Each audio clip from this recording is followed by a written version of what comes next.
محمود.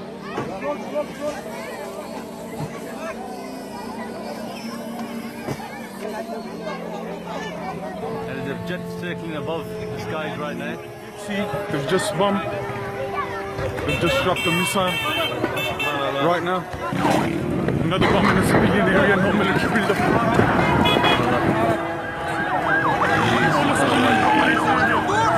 It's so close, bro. Everybody's dead to the light, man. This is the situation inside Syria. But everybody's running for their lives. SubhanAllah. And he's circling around and around and around.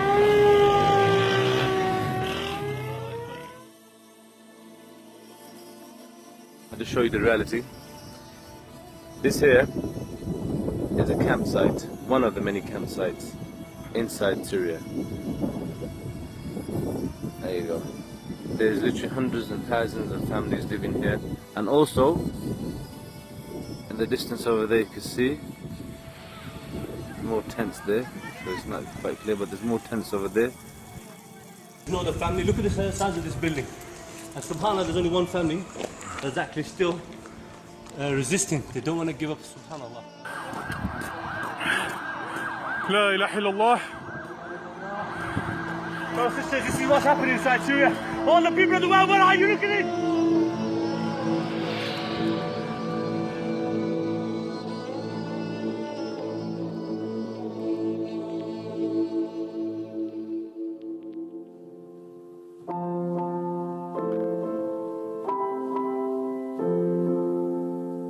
I've been working with Don't Hate Donate for the last 2 months now.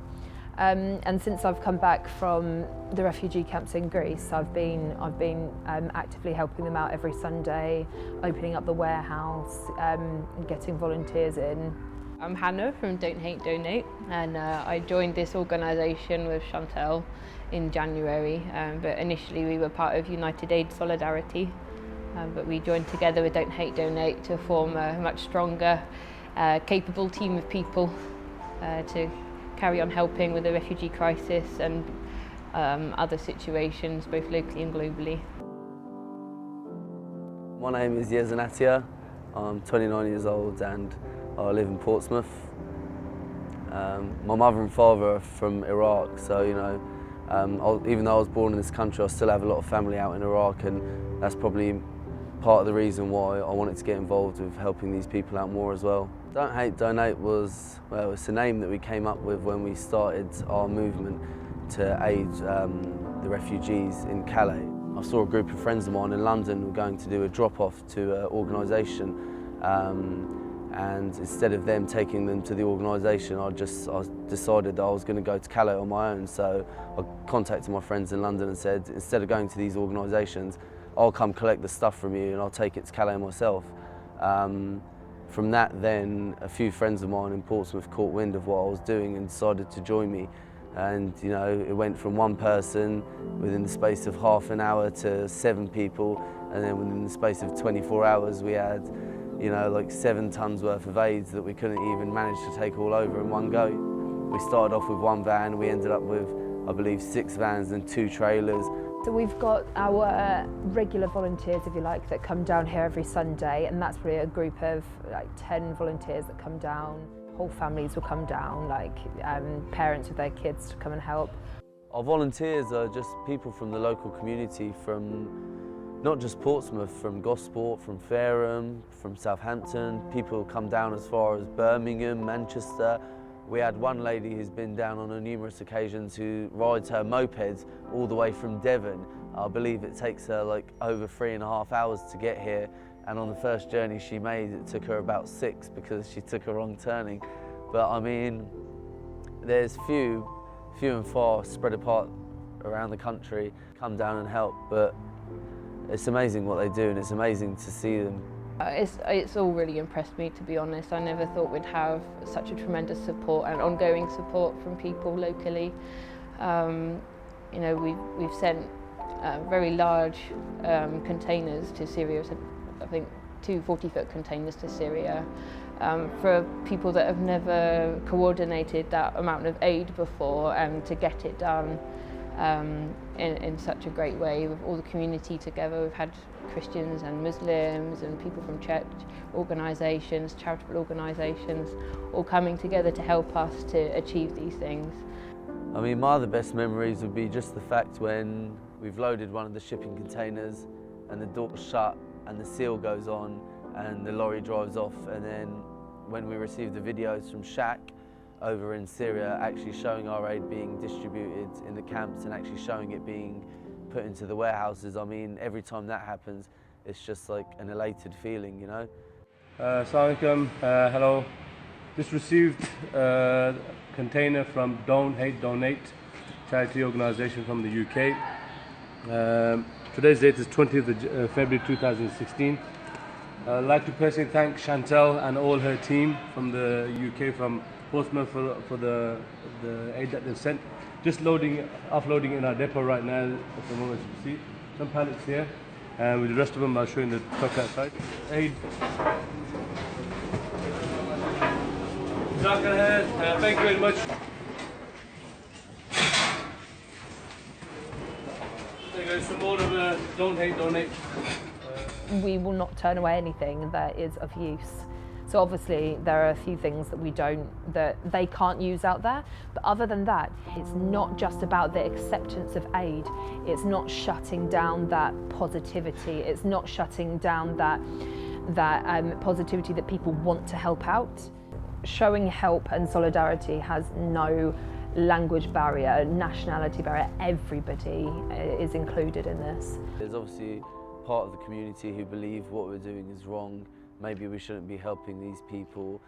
You know, some people start slandering and saying that we're only aiding terrorism or, you know, things of the sort. But I mean, those people haven't been there and seen it for their own eyes, or maybe their conception of what's going on isn't very well educated.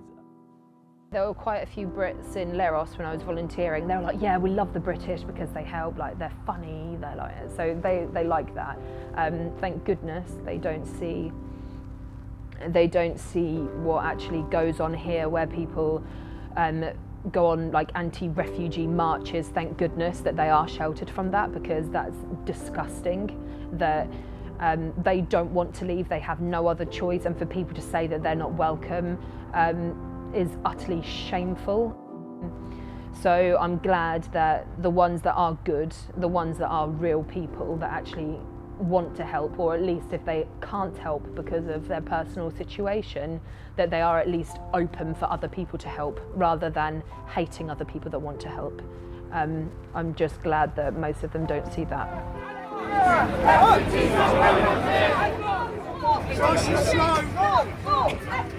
There's a definite divide, that's for sure.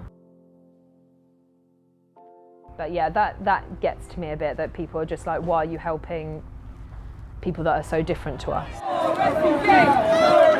Just because you don't see it and it's not on your doorstep, why should you close your eyes to it? Charity should begin at home, but it shouldn't end there. There's always potential to reach out to more people. I think sometimes we've been told the lie that we can't change anything, but really, if we all chose to help one person, then a lot would be changed. And sometimes we don't know the magnitude of what we do for people actually can affect their whole life, it can affect their future. Sometimes all it takes is just to show someone a little bit of love and they have hope to carry on when situations are really, really tough. I believe small charities can make a difference. Well, like you've seen from what we've managed to achieve in such little time, I believe that if there are more people starting up grassroots organisations and starting up small charities as our own, I believe we could make a massive difference. Show to the governments that maybe they need to do more as well. I mean, imagine if everybody did this. Imagine if everybody wanted to help out, and not wanted to, actively helped. There needs to be a movement of people that wake up and think, actually, what better purpose is there to have in life than to help others? To be that privileged, to be in that position that you can actually help. There's just something wrong with a society that does not help, and to remedy that takes a whole community. It's not just a few people. But just because many aren't doing that doesn't mean that I have an excuse. I am myself and I need to get up and do it. Brothers and sisters, we're still in the process of moving the stuff from the depot. Alhamdulillah, 95% of the stuff has been moved. Only a few items are left now.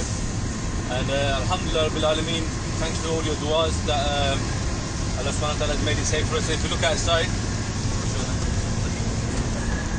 look here, at the moment, Alhamdulillah, Allah subhanahu wa ta'ala sent the rain down, you know, and in the rain, these planes don't come out. So Alhamdulillah, all praise to Allah subhanahu wa ta'ala that He's protecting the ummah here, and Alhamdulillah, we can do our job. You can see in the back of the truck loading there, through the rear view mirror. So brothers and sisters, Jazakallah khair for all your du'as. May Allah reward you all, and inshallah continue support. We ain't gonna stop. It's not gonna make us stop. Bombs, whatever it is. Alhamdulillah, our job here is to help the most needy, and inshallah we will do what we can to help them. And you guys are also involved. Without your help, you know, we can't do anything. So don't get deterred by these bombs. Alhamdulillah, you're over there, we're over here. We're not getting deterred, we're not going to stop. So inshallah, neither should you guys. So once again, Jazakallah khair for all your support, for all your du'as, and continue the great work that you all are doing over there.